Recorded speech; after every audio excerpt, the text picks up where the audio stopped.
If you're the parent of a kid of any age, of like, 2 or older, you've probably had a screen time fight. But what if the screen itself isn't actually the problem? What if it's the fight about the screen that's the problem?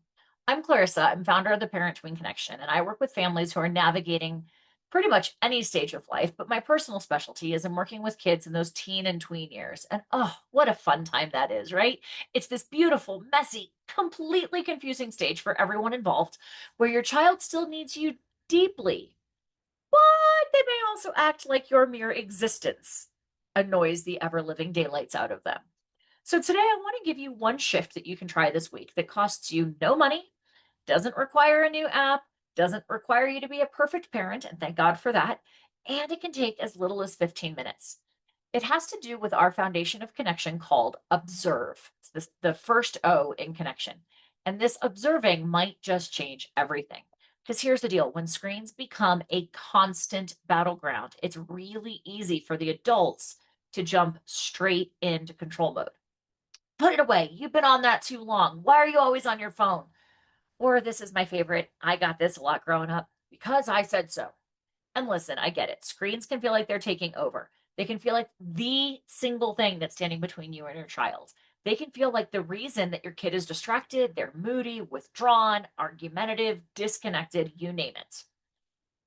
But before we decide that the screen is the entire problem, we need to get curious about what's actually happening behind the screen and around the screen, because the screen could be the issue.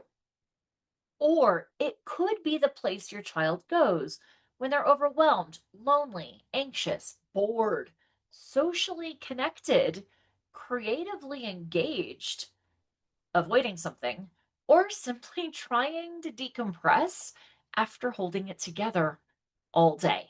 And here's the thing, we don't know which one of those it is if we're only watching long enough to react. So today, we're going to talk about how to stop the screen fight cycle and try a different approach. So here's the cycle that a lot of families get stuck in. First, there's a rule. Maybe it's time limit. Maybe it's no phone at dinner. Maybe it's you need to get off that game now. Or maybe it's you can have your phone after homework. So we have the rule. Then we have the pushback, the ever popular eye roll, the bargaining, the can I just have 5 more minutes? The but everyone else is allowed to do it, or the you just don't understand. Or maybe it's I'm almost done, or this is so unfair. So we have the rule and then the pushback, and then we have the lecture. Sometimes the lecture is calm, sometimes it's not. Sometimes it starts with logic, and almost always it ends with everyone frustrated. You, the adult, explain why screens are unhealthy. You explain responsibility. You explain trust and balance, and how when you were young, you didn't have a phone glued to your hand. And then what happens? Well, try this on for size. Maybe they comply temporarily. They stomp away. They sneak it later. They shut down. Maybe you feel guilty and they feel controlled. And then tomorrow, or the next day, or maybe the next, the cycle starts again. The rule, the rebellion, the lecture, the rule, the rebellion, the lecture, over and over and over. And it doesn't work well because it turns the screen into the enemy and the parent into the police officer. And once the parent or the adult becomes the screen police, your child's energy is going to shift into defending and hiding and negotiating. And oh, we know this one, proving you wrong, instead of learning how to understand their own habits and make different choices. Now, this doesn't mean that rules are bad. Boundaries matter, limits matter, sleep matters, school matters, respect matters, connection with your family matters. Absolutely. But rules work better when they're connected to understanding. And that's where the observe comes in, because it's not just about the kids understanding the rule, but it comes back to the adults understanding why the screen is the thing that they're going to in the first place. Now, observing sounds simple, but it's not always easy. To observe means you step back for a short period of time and notice what is actually happening without immediately commenting, correcting, judging, or solving. So here's your challenge. I recommend 48 hours, but if all you can manage is like the next two, that's a step in the right direction. Okay. Minimum of 2 hours of curious noticing. I'm not saying you're letting it all go forever. I'm not saying we're ignoring safety concerns or pretending that you don't care, but it's a short period to start paying attention differently. Now, you're not gathering evidence for a future courtroom situation, okay? You're not building your case so you can be like, see, I knew you were on that thing too much. You are observing because you want to understand the situation better. So look at, when do they reach for that screen? And this is where you might need to go beyond 2 hours, okay? 2 hours might not suffice. What's happening right before they grab their screen? What's the mood before they get on? What's their mood afterwards? See if you can actually notice what they're doing on the screen. Are they connecting with friends? That's what kids today do, okay? Are they creating something? Are they numbing out? Are they avoiding a task? Are they losing track of how long they're on it? Are they using it after school, after conflict, when they're tired, when they're lonely or bored? Here's the hard part: do everything you can not to narrate everything that you see. No, like, wow, you on your phone again? Or huh, must be nice to stare at a screen all day. Because here's the deal: as soon as we add commentary, we move out of observing and into escalating. So instead, become a student of the situation, not in like a creepy, weirded out, like surveillance kind of way, but in more of a loving, curious, like, I want to get a better sense of what's going on under the surface kind of way. Because remember, behavior is communication, screen behavior is communication. So during the time that you're observing, I want you to look for three big things. First is emotional state. Like I said, how are they feeling before they pick up the device and after?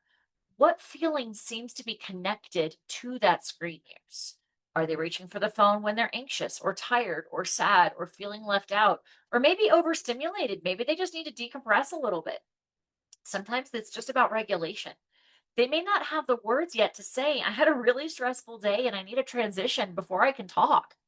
So instead, they escape into YouTube or TikTok or texting or a game or something.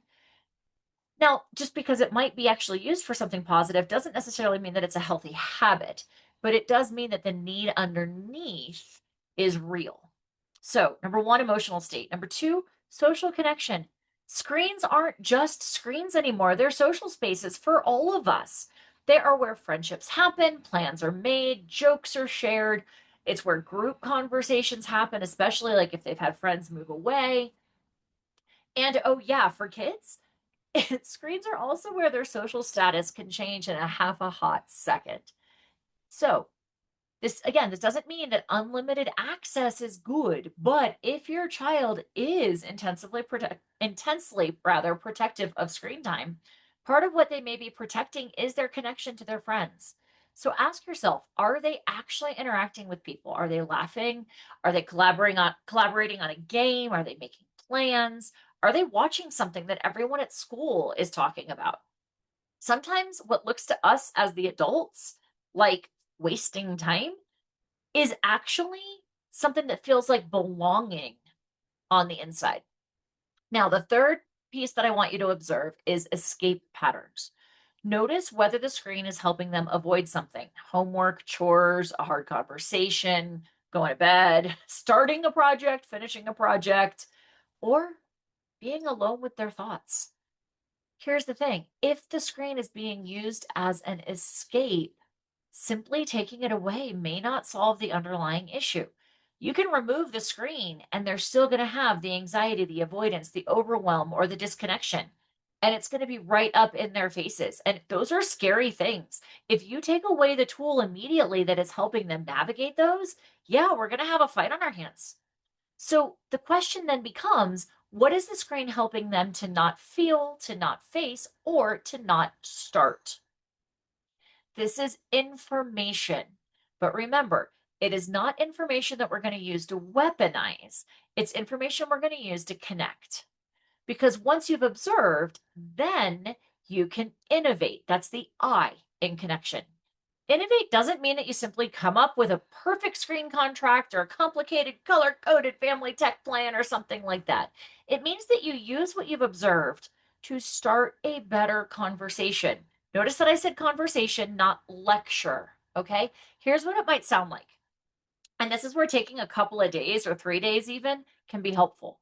You could say something like, look, I've been paying attention the last couple of days, and I noticed that right after school, you seem like you really need some downtime. I'm wondering if the phone is helping you to decompress. Or maybe it's, I noticed that when I ask you to get off your game suddenly, it gets really frustrating really fast. Help me understand what's happening in the game at that point. Or maybe it's, I notice that at bedtime is when it seems like it's the hardest to put the phone away. Is that because you're not tired? Is it because you're talking to people? Or is it because it's hard to shut your brain off and it's easy to numb out to? Notice that you're not starting with an accusation of, like, there you go, being all on your phone again. You're starting with an observation. You're saying, I see something and I want to understand it. That is a very different energy. And especially when we're dealing with that tween teen time frame when they're really trying to figure themselves out, helping them see that you care about who they are and what's going on in their brain is an immediate step toward stronger connection. And by the way, the commentary of, like, there you go, all on your phone again, that's an attack. It's going to shut things down way faster. Okay. Here's the deal, connection isn't magic, but it does create a better doorway. And sometimes the first win isn't a perfect answer, but sometimes that first win is a conversation that didn't turn into a fight. So here's your challenge your truths moment. This is the second C in connection. What is the belief that you're carrying about screens that might be getting in the way? Here's some ideas that I want you to run through your brain. Screens are ruining my child. Or if I don't control this now, I'm failing. Or maybe my kid is addicted. Or they don't care about anything else. They're being disrespectful on purpose. Oh, this one I love. I should know exactly what to do by now. Really? So let's challenge this. Some of those beliefs may have pieces of truth in them. Screens can absolutely create real challenges, but when we carry a belief too tightly, we hang on to it like it is absolute life. It changes how we show up. And if we enter every screen conversation already convinced that the child is lazy, addicted, disrespectful, or out of control, they're going to feel that, even if we never say those words. So ask yourself, what am I assuming? What might I be missing? What else could be true? That, I think, is my favorite question of all time. It encourages us to get curious. Curiosity doesn't mean that we abandon our values. It means that we make room for more information before we respond, or, God willing, before we react out of emotion. So here's your small action for today. It's the 15-minute observe challenge. Pick one moment today when you feel like screens are about to create tension, because you've seen it happen in the past. It could be after school, during homework, dinner, before bed, whatever. Give yourself 15 minutes and don't correct it first. Just observe. Notice the emotional state. Is there social connection? Is there an escape pattern? And then later, not when you're getting all riled up about it, start with one calm observation to your kiddo. Again, I noticed it seemed really hard to stop watching when I asked, can you help me understand what was going on? Or, I noticed that you seemed a little calmer today after you had some time on your phone after school. Does it help you reset?